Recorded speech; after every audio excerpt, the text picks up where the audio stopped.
자, 우리 같이 한번 하나님 말씀을 제목을 따라하겠습니다. 나라가 임하시오며. 오늘의 기도는 우리가 하늘에 계신 우리 아버지여, 그리고 지난주에 이름이 거룩히 여김을 받으시오며에 이은 세 번째 기도입니다. 나라가 임하시오며, 이 말은 하나님의 나라가 임하시오며라는 거죠. 그래서 이 말의 가장 원색적이고도 또 직접적인, 좀 반어법적인 표현은 바로 이렇게 고백될 수가 있습니다. 같이 한번 읽어볼까요? 시작. 나는 하나님 나라의 국적을 가지고 있는 사람이다. 아주 직접적인 표현인데, 하나님 나라가 임한다는 것은 내가 하나님 나라의 국적을 가진, 내가 하늘나라의 시민권을 가진 사람이다. 그러면 이 땅에서는 뭐냐 하면 단기 비자를 가지고 있는 사람이라는 것입니다. 우리 모두는 이 땅에서 영원히 사는 사람이 아닙니다.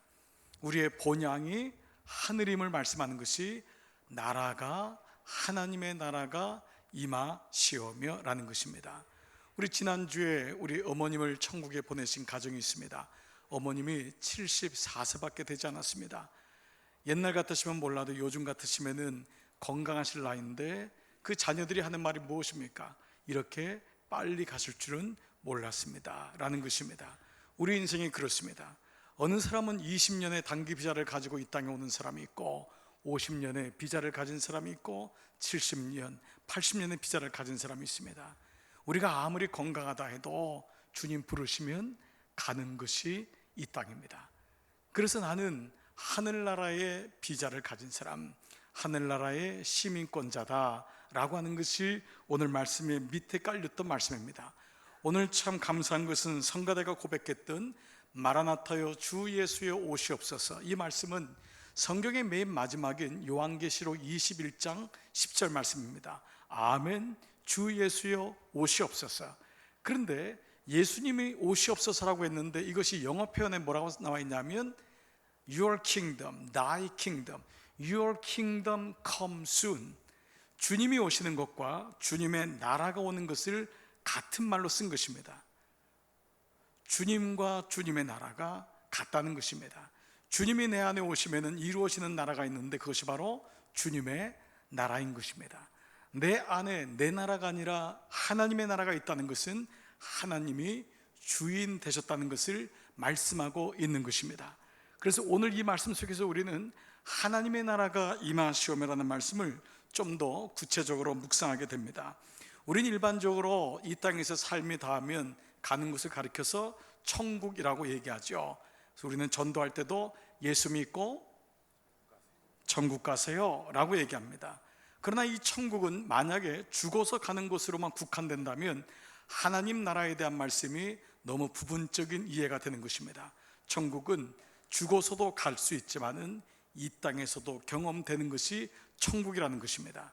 그래서 하나님 나라는 동시에 두 가지 의미가 있는데, 내세적인 의미와 더불어서 동시에 현세적인 의미를 가지고 있다는 것입니다. 이것이 바로 첫 번째 의미인 것이죠.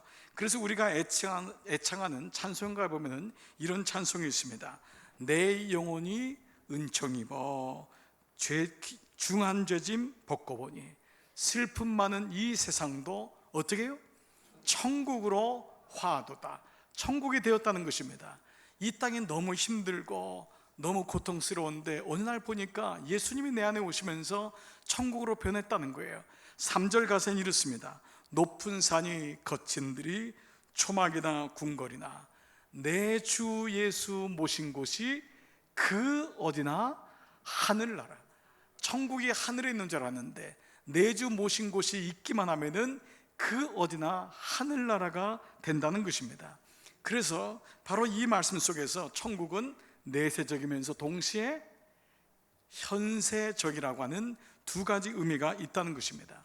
그래서 천국과 하나님 나라를 굳이 우리가 나눠서 생각한다면 천국은 목적지적인 의미인 명사형이 될 수 있다면, 하나님 나라는 그 목적지까지 가는 여정의 동사형이 될 수 있는 것입니다. 천국이 명사형이라면 하나님 나라는 내가 그 천국을 경험하면서 살아가야 될 동사형이 된다는 것이죠. 자, 이 비유를 좀 더 명확하게 할 수 있는 비유가 비행기 여행입니다. 여러분, 우리가 비행기를 타고 제주도에 가면은 한 30분 정도 가기 때문에 타면은 금방 내리지 않습니까? 그런데 미국이나 카나다, 호주나 남미에 가려면 최소한 13시간, 15시간을 비행기를 타야 됩니다. 중간에 갈아타지 않고 논스톱으로 13시간을 간다는 것은 짧은 여행이 아니죠. 15시간을 가기도 하죠. 자, 그런데 이제 여러분이 드디어 미국에 가기로 티켓을 땄습니다. 티켓을 정해서 여행사에서 티켓을 줬고, 내가 이번 처음 가는 길이지만 이제 이 인천공항에 가서 수속을 받습니다. 보니까 내 좌석표가 나와 있는 것입니다. 물어봅니다. 이게 분명히 미국 가는 비행기죠? 네, 맞습니다. 아주머니, 이거 타시면은 미국 갑니다. 그래서 보니까 승무원들이 다 점검을 해주니까 분명히 맞긴 맞는 것 같아요. 갔더니 또 내 자리가 있네요. 내 자리에 탔어요. 그런데 이게 처음 가는 길이다 보니까 마음속에 의심이 생기고 불안한 거예요. 1시간 정도 앉아 있다 보니까 이게 미국 가는 걸까 과연? 혹시 북한에 가는 게 아닐까? 마음이 불안해요. 옆에 사람에게 물어보는 거예요. 이거 미국 가는 거 맞아요? 그랬더니 맞아요. 저도 미국 가는 티켓이 있어요. 승무원에게 물어봤습니다. 아가씨, 이거 미국 가는 거 맞아요? 승무원이 처음에는 얼마나 웃으면서 대답해 주겠어요. 맞아요. 이건 미국 가니까요, 편안하게 음식도 맛있는 거 드시고 주무시면서 그렇게 가세요. 1시간 또 되니까 또 불안해지는 거예요. 정말 맞을까? 이건 납치되는 거 아닐까? 그리고 이 긴 비행기를 간다는 게 희한한 거예요. 신기한 거예요. 그리고 여기는 분명히 낮인데 거기는 밤이라고 하니까 더 신기한 거예요. 아무리 지구가 둥글다 해도 탈 때마다 이건 정말 신기한 거지만은 그런 마음이 드는 거예요. 또 물어보는 거예요. 이건 미국 가나요? 한 2-3번은 맞다고 대답하지만 그 다음부터 계속 물어보면 대꾸도 안 합니다. 이거 분명히 맞으니까. 근데 중요한 건 뭐예요? 이게 미국 가는 비행기가 맞은 거는 내 책임이 아니에요. 비행기가 나를 데려다 주는 거예요. 그러면 그 비행기 안에서의 15시간은 내가 책임져야 돼요. 이것을 가르쳐서 하나님 나라라고 합니다. 그런데 비행기를 타다 보면은 재미있는 사람이 있어요. 15시간 동안 불안에 떠는 분이 있어요. 막 염려하면서 그 좁은 공간에 있으니까 괴로워하는 분이 있어요. 어느 분은 옆에 보니까 코를 심하게 고는 분이 있어요. 그분하고 13시간 동안 계속 싸우면서 갑니다. 어느 분은 부부가 탔는데 말다툼이 생겼어요. 비행기 내내 말도 안 하고 갑니다. 어떤 사람은 스튜디오스가 잘못해가지고 옷에다가 음식을 떨어뜨렸어요. 그것 때문에 심술이 나가지고 마음이 상해서 가는 사람이 있습니다. 그러나 어떤 사람은 반면에 그 비행기 안에서 보고 싶은 영화도 보고 음식도 먹고 못 봤던 책도 읽고 컴퓨터도 하고 기쁘게 행복하게 가는 경우가 많이 있습니다. 결국 이 과정 속에서 우리는 내게 주어진 하나님 나라를 어떻게 살 것인가? 주님 우리에게 기도를 가르쳐 주시면서 나라가 임하시오며 너에게는 어떤 나라가 있는지를 묻고 있는 것입니다. 그러면 하나님 나라가 왜 중요할까요? 라는 것입니다. 예수님이 이 땅에 오셔서 전하신 모든 말씀은 다 사실은 하나님 나라였습니다. 병자를 고치고 연약한 자를 일으키고 과부를 일으키고 고아들에게 힘을 주고 각색병자를 일으킨 것은 그들에게 하나님 나라의 삶을 살도록 하시는 예수님의 배려이셨던 것입니다. 아픈 사람은 일으켜도 또 아픈 것이 인생입니다. 그런데 그분들에게 하나님 나라를 보여주심으로 아프지만 힘들지만 홀로 됐지만 하나님 나라가 너 안에 있다는 것을 가르쳐 주신 것입니다. 그래서 팔복도 산상수훈도 천국의 팔복이라고 합니다. 모든 비유와 모든 말씀이 하나님 나라에 대한 말씀이셨습니다. 그래서 그분은 마지막 십자가에 돌아가실 때 다 이루었다, 이 땅에서 삶을 마감했다라고, 다 이루었다라고 고백했던 것입니다. 그러나 천국에 대한 오해들이 종종 있었습니다. 그 중에 바리새인들이 어느 날 예수님께 이렇게 묻습니다. 자, 그 말씀은 누가복음 17장 20절 이후인데요, 같이 한번 말씀을 따라서 같이 고백하겠습니다. 시작. 바리새인들이 하나님의 나라가 어느 때에 임하나이까 묻거늘. 자, 바리새인들도 하나님 나라에 관심이 있었습니다. 천국이 언제 임하나요? 그러나 유대인들을 비롯한 바리새인들은 이 천국이 로마의 지배로부터 자유케 되는 것이 하나님 나라가 임한다고 생각했습니다. 그들은 가난한 사람이 부자가 되는 것, 이것이 천국이 임한다고 생각했습니다. 병든 사람이 건강해지는 것, 이것이 천국이 임한다고 생각했습니다. 그런데 주님은 천국은 그런 것이 아니다, 근본적으로 그런 것이 아니다 라고 말씀하십니다. 그래서 예수님이 이렇게 말씀하십니다. 다 같이요. 예수께서 대답하여 이르시되 하나님 나라는 볼 수 있게 임하는 것이 아니요 또 여기 있다 저기 있다고도 못하리니. 이것은 아주 충격적인 대답입니다. 여러분이 지금 들을 땐 이것이 그다지 충격적이지 않지만 바리새인들 입장에서는 이 말씀은 놀라운 거예요. 왜냐하면 그들은 보기를 원했거든요. 천국을 보기를 원했어요. 로마의 압제로부터, 가난으로부터 벗어나서 자유함을 입는 것을 보기를 원했던 거예요. 손에 만지기를 원했던 것, 이것이 이 땅에 있는 사람들의 천국에 대한 소망 아니겠어요? 가시적이거나 성취적인 것, 이것이 천국이라고 생각했어요. 근데 그 다음 말씀은 정말 충격입니다. 예수님이 이렇게 말씀하셨어요. 시작. 하나님 나라는 너희 안에 있느니라. 너희 안에 있느니라. 하나님 나라가 어디 있느냐? 이것은 반어법적이에요. 너희 안에 천국이 있느냐라는 말씀이에요. 근데 일반적으로 이 말씀을 많은 그리스도인들은 내 마음 안에라고 생각합니다. 그러나 이것은 대단히 부분적인 해석입니다. 성경의 원어는 너희 안에라는 말씀이 아니에요. 이 말씀은 정확하게는 너희 가운데, 너희 사이에, 어몽요, 너희 가운데 천국이 있느냐. 이 말씀은 너희의 삶의 천국이 보여지느냐, 너희 마음에 천국이 있다면 너희의 사는 모습은 어떠하며. 사람들이 내 마음에는 예수님 계시는데 지옥같이 사는 사람이 많습니다. 아빠도 예수님 믿고 엄마도 예수 믿는데 그 가정은 지옥입니다. 그 교인도 천국을 믿고 그 교인도 천국을 믿는데 늘 갈등과 아픔 속에 있습니다. 바리새인들과 유대인들의 삶이 그러하 있습니다. 주님은 그들에게 말씀하는 거예요. 너희 안에 천국이 있다면 천국을 보여다오. 내 마음속에 천국이 있다면 천국의 삶을 살아야 된다 라고 말씀하시는 것입니다. 그래서 하나님 나라가 임하시오메라는 것은 하나님 나라가 임한 것처럼 살고 있느냐라는 말씀을 주고 있는 것입니다. 이런 의미에서 천국은 소유적 의미가 아니라 관계적 의미입니다. 천국은 소유하는 것이 아니라 우리 삶의 관계에서 드러나는 것입니다. 저는 우리 한국 그리스도인들에게 가장 약한 것이 관계라고 생각합니다. 개개인적으로는 너무도 예수를 잘 믿고 개인적으로는 누구보다도 예수님 앞에 크리스천인데, 그런데 관계 속에서 약함이 있을 때가 있습니다.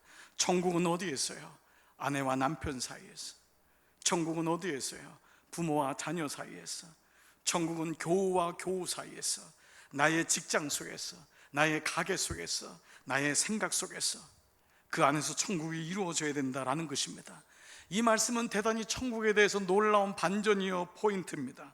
언제 하나님 나라가 임하느냐? 너희 가운데, 너희 가운데, 너희 사이에, 여러분 사이에 천국이 임하기를 주의 이름으로 축복합니다. 여러분 가운데, 여러분 삶에, 여러분의 가정 가운데, 여러분 생각 가운데 천국이 있기를 축복합니다. 그런데 하나님의 사람 사도 바울은요, 천국의 또 다른 사이트를, 또 다른 면을 우리에게 이렇게 말씀하고 있습니다. 로마서 14장 17절 말씀 다 같이 시작. 하나님의 나라는 먹는 것과 마시는 것이 아니요 오직 성령 안에 있는 의와 평강과 희락이라. 여러분, 로마서는 로마에 있는 그리스도인을 향한 편지입니다. 로마는 그 당시 최강국이었고 최고의 나라였습니다. 오늘날은 미국과는 비교도 안 될 정도로 엄청난 나라였습니다. 그야말로 먹는 것과 마시는 것이 넘치는 나라였습니다. 그러나 로마가 하나님 나라는 아니라는 것입니다. 먹고 마시는 것이 인생의 목적이 아닙니다. 오늘날처럼 먹고 마시는데 관심을 가진 시대가 어디 있습니까? 눈에 보이는 것, 잘 먹고 잘 살고, 우린 서로 물질 때문에 이 먹고 마시는 것이 얼마나 중요한지를 알지만은 이것이 천국은 아니라는 것입니다. 그 천국은 이것 또한 삶에서 중요할지라도 오직 그 천국은 성령 안에서 하나님이 주시는 의와 평강과 희락이라. 의와 평강과 희락을 한마디로 말하면 샬롬입니다. 하나님의 평화, 어느 누구서 빼앗을 수 없는 하나님의 평강, 이것이 히브리 말로 토브입니다. 행복이란 말입니다. 어느 누구도 뺏을 수 없는 행복. 여러분, 방이 5개가 있는 곳에서 그렇게 좋은 곳에 살아도 늘 힘들고 불만이고 잠언서 말처럼 고기를 먹어도 싸우는 집이 있는가 하면 그 연약한 것을 먹고 작은 것을 벌어도 마음속에 행복이 있는 사람이 있습니다. 옛날에 우리 소원이 있었습니다. 화장실이 집 안에 있었으면 좋겠다라고 했던 소원을 가진 시대가 있었습니다. 여러분, 화장실이 집 안에 있었으면 좋겠다. 어느 날 화장실이 집 안에 들어왔습니다. 두 번째, 화장실에서 앉아서 일을 볼 수 있는 화장실이 있었으면 좋겠다. 그래서 이제는 앉아서 일을 보기 시작했습니다. 세 번째 또 생겼습니다. 집에 화장실이 2개 있었으면 좋겠다. 여러분, 제가 자랑하겠습니다. 저희 집엔 화장실이 2개입니다. 여러분, 화장실이 3개면 행복이 오고 4개면 행복이 올까요? 그렇지 않습니다. 세상에 먹고 마시는 것이 우리의 삶에 행복을 주는 것이 아닙니다. 인생을 살면 살수록 느끼는 것이 이겁니다. 엊그저께 우리나라 통계청에서 참 슬픈 소식을 또 하나 전했습니다. OECD 국가, 먹고 살만한 선진국가로 들어가는 모든 선진국가를 포함한 나라 중에 우리나라가 OECD 국가죠. 그 국가 중에 자살률이 1위라고 하는, 부동의 1위, 1년에 13,670명, 하루에 38명 스스로 목숨을 끊는 일들이 다른 나라보다 2배 이상. 지금 우리나라처럼 잘 먹는 나라가 어디 있습니까? 우리나라처럼 잘 사는 나라가 어디 있습니까? 물론 어렵게 사는 백성들도 여전히 많지만 먹고 사는 것이 인생의 전부가 아니라는 것입니다. 물질이 풍족하면 천국이 오는 것 같고, 자녀가 잘 되면 천국이 오는 것 같고, 건강하면 천국이 오는 것 같지만 천국은 그것이 다가 아니다. 그것은 성령 안에서 하나님이 주시는 샬롬, 그 평화가 있느냐 말이에요. 그 행복이 있느냐 말이에요. 오늘 예배를 드리는 이유는 하나님이 그 평화, 샬롬, 행복을 주기 위함입니다. 오늘 그래서 나라가 임하시오며, 이 기도는 오늘 우리에게 또 다른 천국의 정의를 보여줍니다. 그것은 가시적 의미가 아닌 내면적 의미를 주고 있는 것입니다. 천국은 보여지는 것이 아닙니다. 여러분들이 볼 때 어떤 사람은 천국같이 산다, 아닙니다. 그것은 눈으로 겉으로 알 수 있는 것이 아닙니다.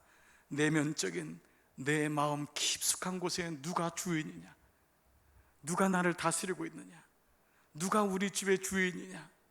제가 어느 날 신방 갔더니 그 식탁에 이런 액자가 있었습니다. 예수님은 우리 집에 보이지 않는 손님이시오. 예수님이 보이지 않을 뿐만 아니라 그 집의 주인이시오.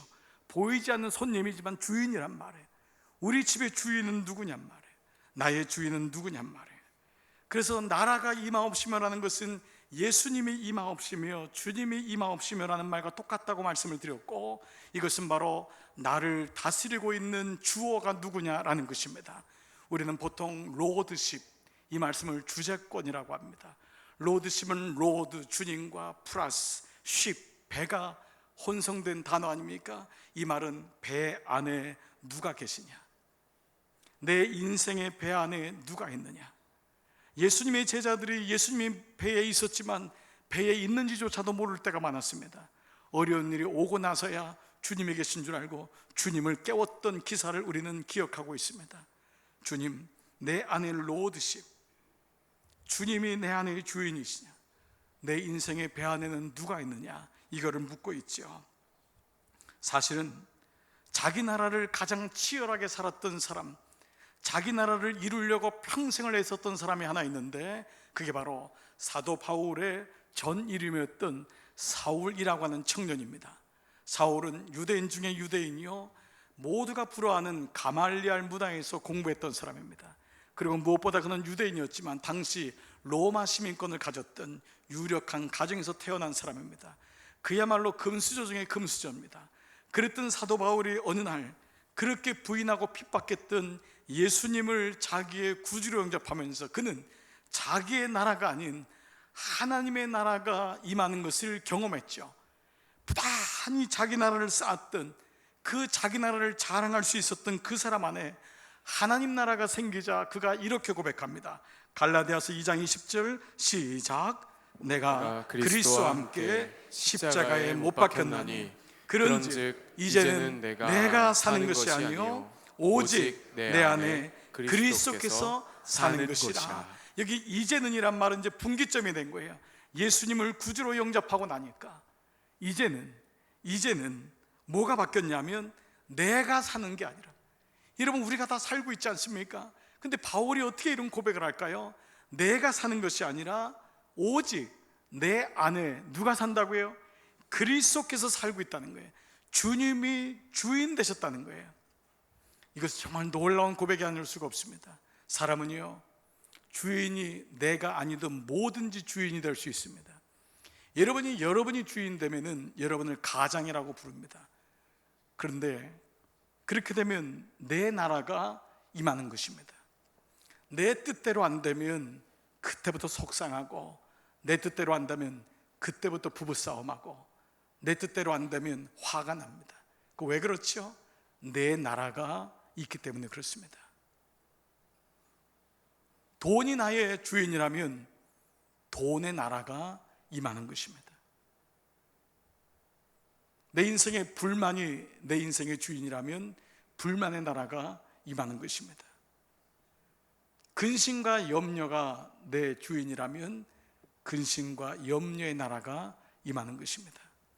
의심이 내 인생의 주인이라면 의심의 나라가 임하고, 끝없는 보채과 쫓김이 내 인생의 주인이라면 보채과 쫓김의 나라가 임하는 것입니다. 누구든지 여기서 부인할 사람은 아무도 없을 것입니다. 여러분의 생각을 지배하는 것이 여러분의 주인입니다. 일주일 동안 나의 생각을 지배하는 게 뭘까요? 저는 목사이지만 이것이 부단하게 저희들에게는, 저와 아내에게는 영적인 싸움이 됩니다. 끊임없는 쫓김이 오고, 사람에 대한 생각이 들어오고, 낭망되고, 그럴 때마다 순간순간 깜짝깜짝 깨닫습니다. 이거 주님이 원하시는 게 아니구나. 아이에 대해서 염려하고, 이 아이를 어떻게 하면 좋지? 내가 이만큼 쏟아붓는데 애는 알아주지도 않는 것 같고, 내 뜻대로 크는 것 같지도 않고, 그때마다 깜짝깜짝 놀랍니다. 이 아이는 주님의 아이지. 의심이 들 때가 많습니다. 건강으로 염려가 될 때가 있습니다. 근데 그때마다 주님의 나라가 임한다고 생각하면은 거기에 대해서 막을 수가 있더라고요. 내 생각을 뺏기지 않을 수 있더라고요. 그리고 늘 고백하면서 나는 이제 곧 주님께 간다.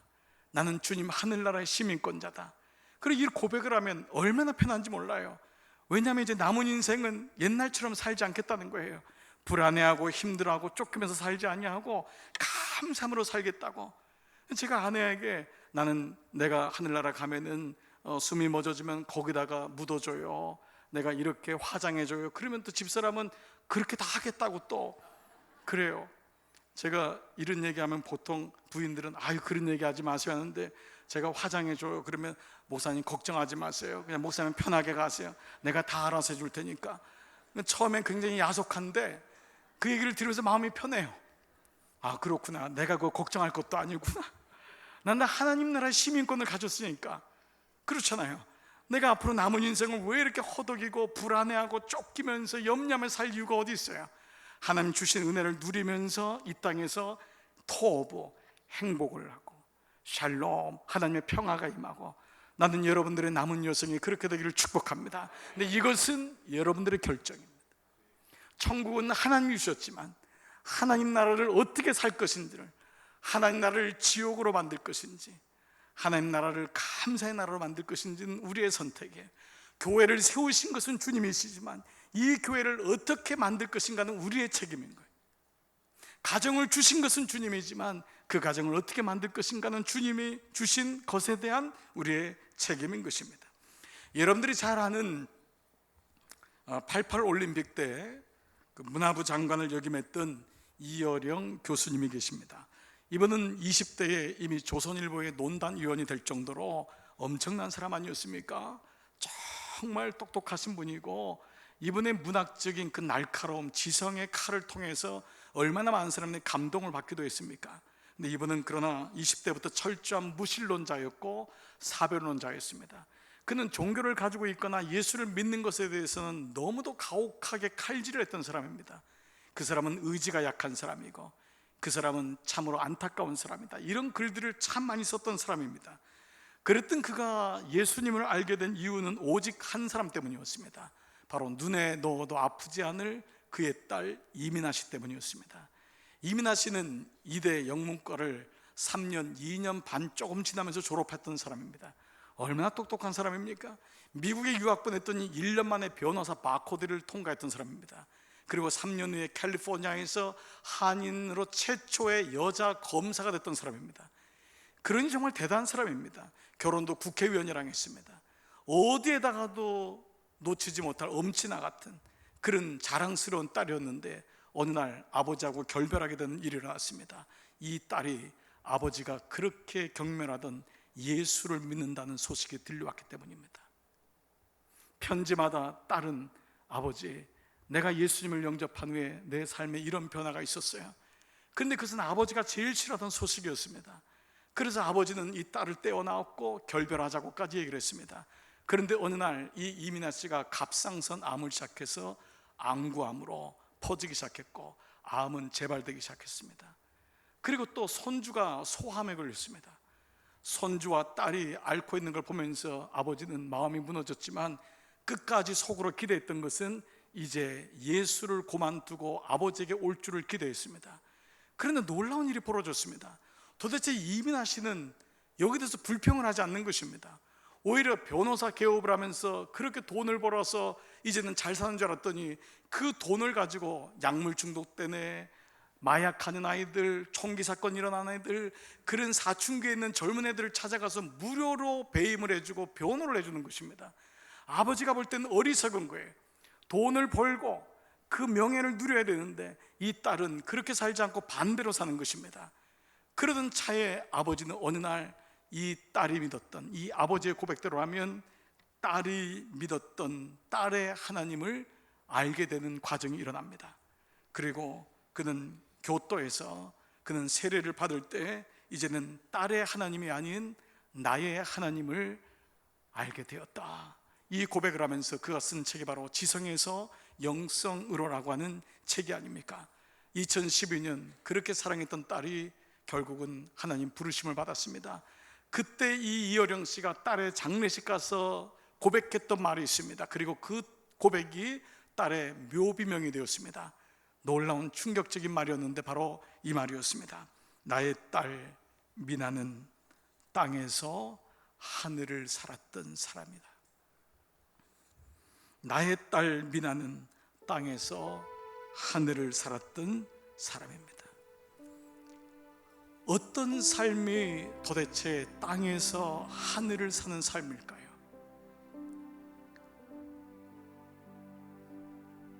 땅에서 하늘을 사는 삶, 이것이 그리스도인에게 주어진 아주 독특한 삶입니다. 이 땅에서 사는데 하늘의 삶을 사는 거예요.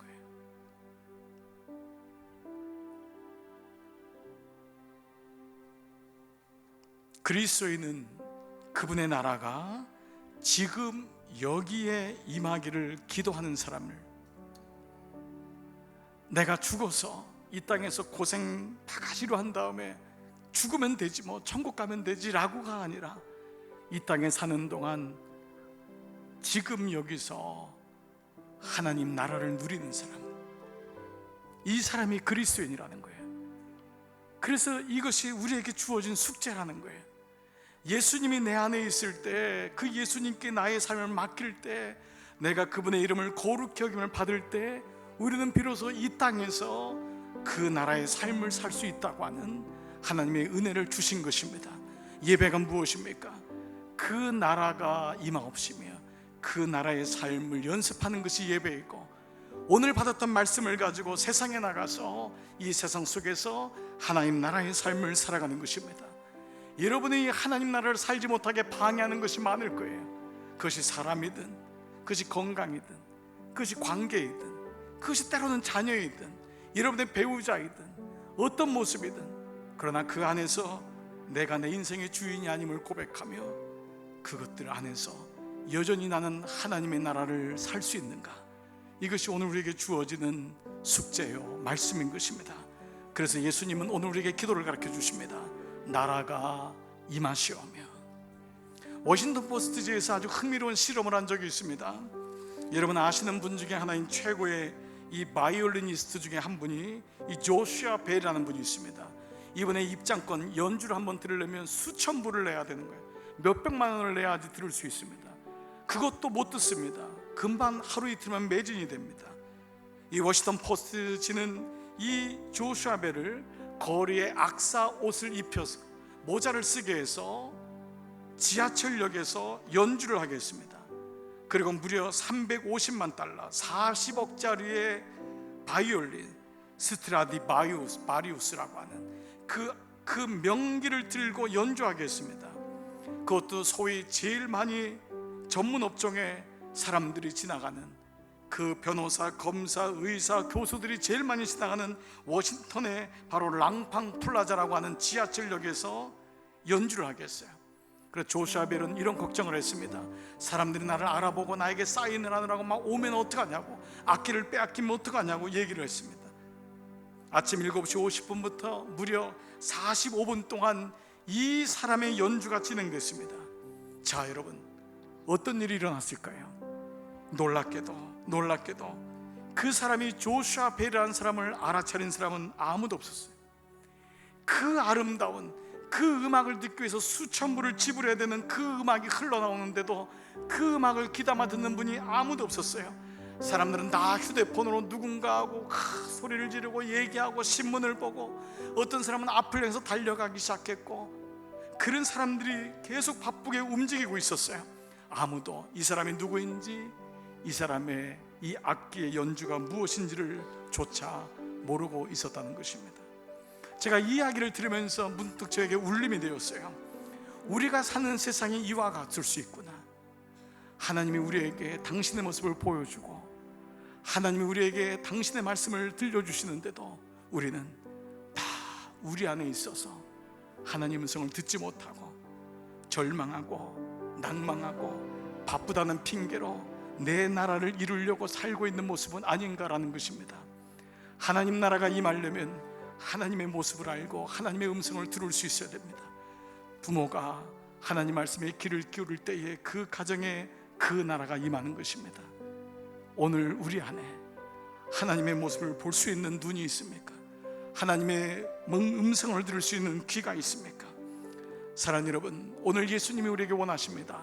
나라가 임하시오며, 저기 멀리 있는 애매모호한 죽어서 가는 그 나라가 아니라 지금 여기서 여러분 사이에서, 여러분 가운데 하나님 나라를 보여달라고, 하나님 나라를 살라고 주님 말씀하십니다. 이 불안하고 염려가 많고 근심이 많은 세상 속에서 하나님의 평강이, 하나님의 샬롬이, 하나님의 토부, 행복이 너희 가운데 있냐고 주님 묻습니다. 이 행복이, 하나님 나라가 여러분 가운데 충만하시기를 주의 이름으로 축복합니다. 이번 한 주간도 그래서 주기도문을 다시 고백하시면서, 하늘에 계신 우리 아버지여, 이름이 거룩히 여김을 받으시오며, 그리고 나라가 임하시오며, 그 나라가 여러분 가운데 임하는 한 주 되기를 주의 이름으로 축복합니다. 여러분 이 시간 다 자리에서 한번 일어나시겠습니다. 같이 시간 고백할 때 내 영혼이 은총 입어 주간제짐 벗고 보니, 오늘 이 말씀 기억하며 같이 찬양으로 고백하겠습니다.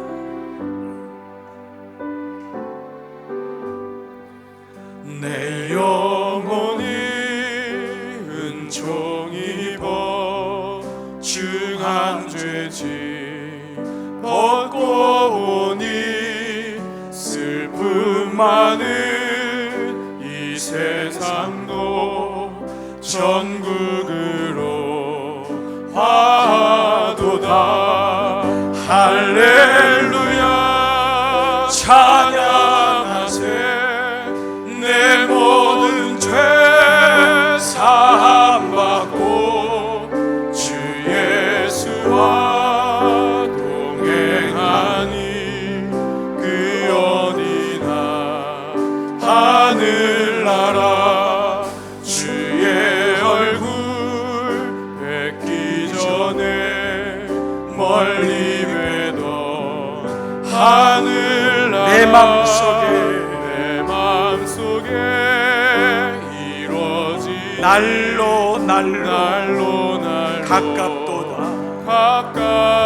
할렐루야 할렐루야 찬양하세. 내 모든 죄 사함받고 주 예수와 동행하니 그 어디나 하늘나라 높은 산이 거친 들이 조막이나 궁궐이나 내 주 예수 모신 곳이 그 어디나 하늘나라 할렐루야 찬양하세. 내 모든 죄 사함받고 주 예수와 동행하니 그 어디나 하늘나라. 내가 주인 삼은 모든 것 내려놓고 내 주 대신 주 앞에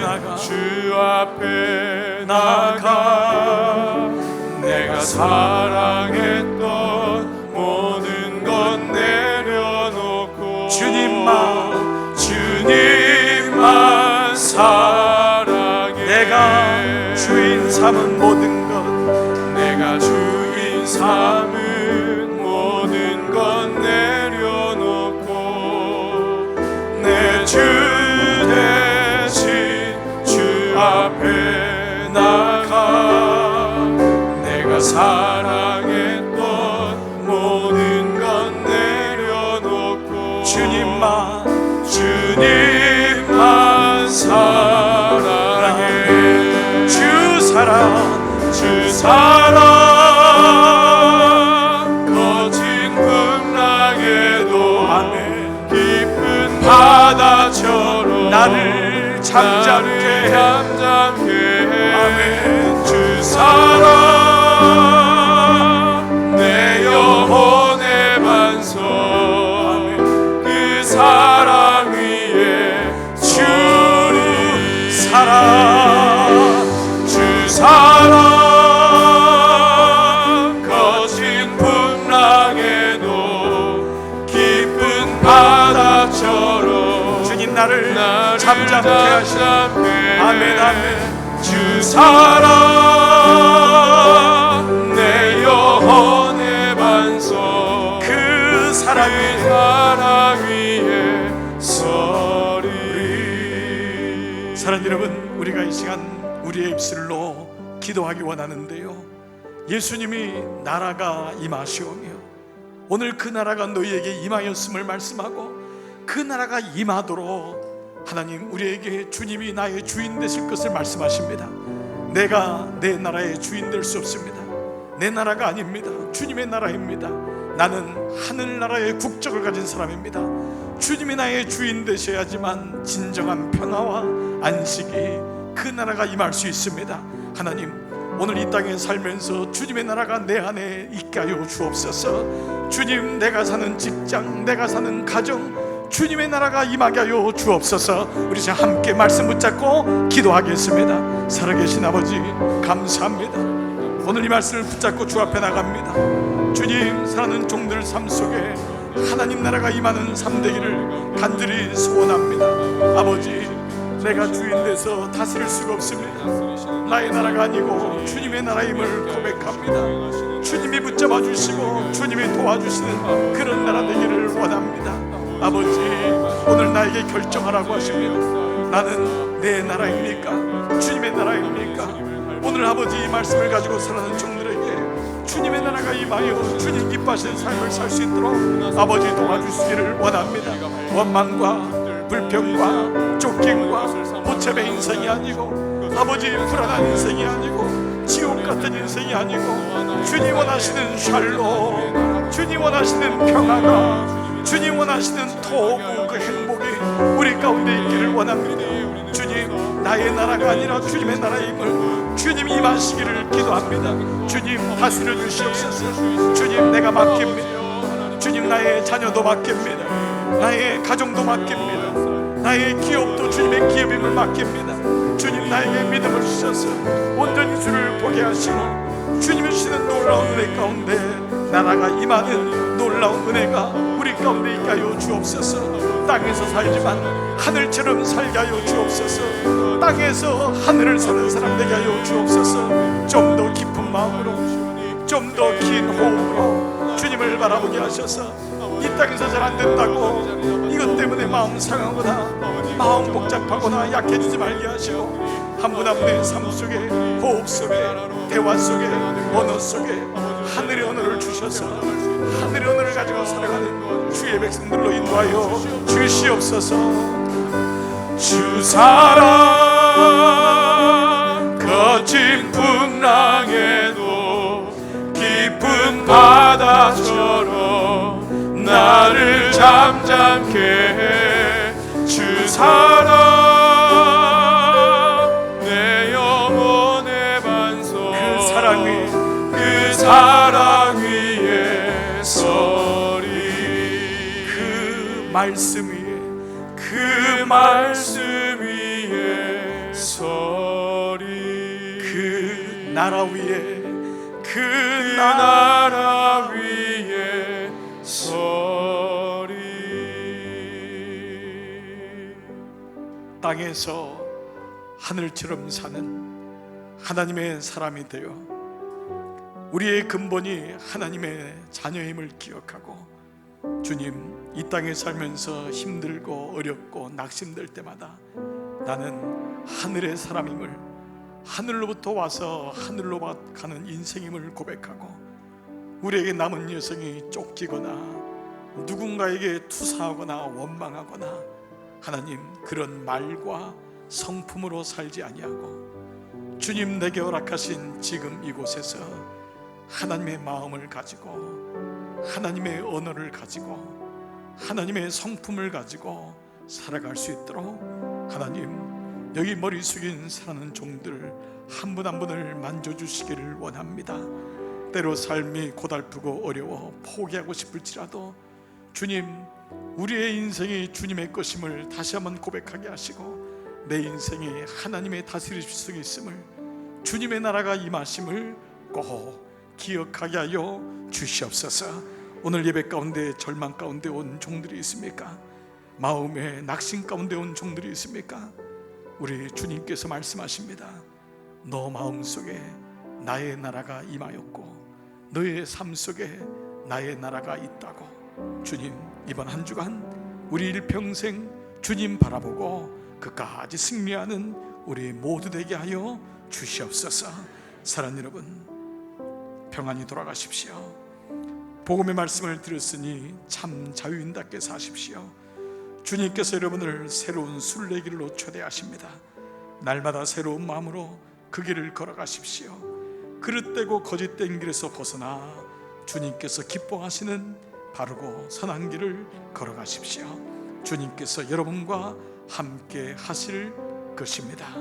이제는 우리 주 예수 그리스도의 은혜와 하늘에 계신 아버지 하나님의 놀라우신 사랑과 성령님의 감화 감동하심이 오늘 머리 숙인 모든 종들에게 나라가 임하시오며 이 고백이 영원토록 함께하기를 간절히 축원하옵나이다.